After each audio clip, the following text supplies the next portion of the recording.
শিক্ষার মান উন্নয়ন করতে পারলেই আমাদের সকল সমস্যার সমাধান হবে।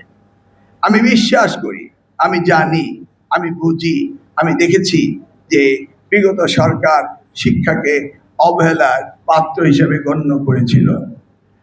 আজকে আপনারা যারা আমার সামনে বসে আছেন তাদের অধিকাংশই 2001 সালেও শিক্ষক ছিলেন, 1991 সালেও শিক্ষক ছিলেন, আজও অনেকেই শিক্ষক রয়েছেন।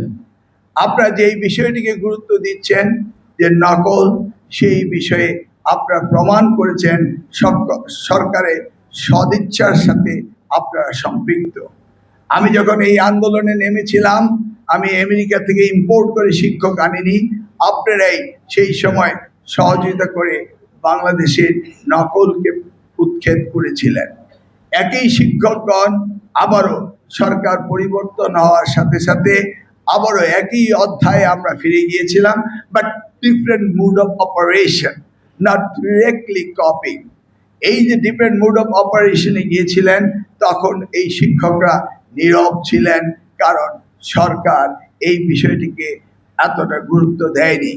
তাহলে আজকের এই প্রেক্ষাপটে প্রমাণিত হয় যে আমি কাকে দোষ দেব? ছাত্রদের? নিশ্চয়ই না। অভিভাবকদের? মোটেই হতে পারে না। শিক্ষকদের? কি করব? তাদেরকেও না।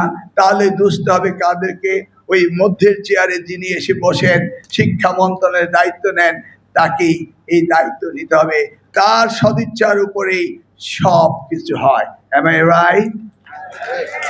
তাহলে আপনারা বুঝতে পারেন আমার ইচ্ছা আগে 2001 থেকে 2006 কি ছিল, আজকে আবার শতবার আল্লাহর কাছে প্রার্থনা করে, আমার গবেষণা করে আমি যদি আবারও শিক্ষামন্ত্রী হতে পারি, বাংলাদেশকে কোন উচ্চতায় নিয়ে যাব সেই স্বপ্নকে সামনে রেখে আল্লাহর কাছে দোয়া করেছিলাম।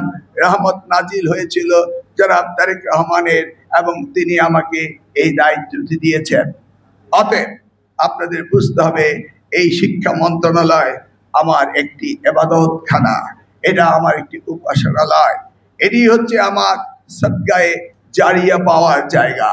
এখান থেকে আমি চাই সদকায়ে জারিয়া নিয়ে আমার মৃত্যুর পরে যেন আমি জান্নাতুল ফেরদাউসে যেতে পারি। একইভাবে এই সদকায়ে জারিয়া নেওয়ার সুযোগটি আমার সম্মুখে উপস্থিত সকল শিক্ষকদের।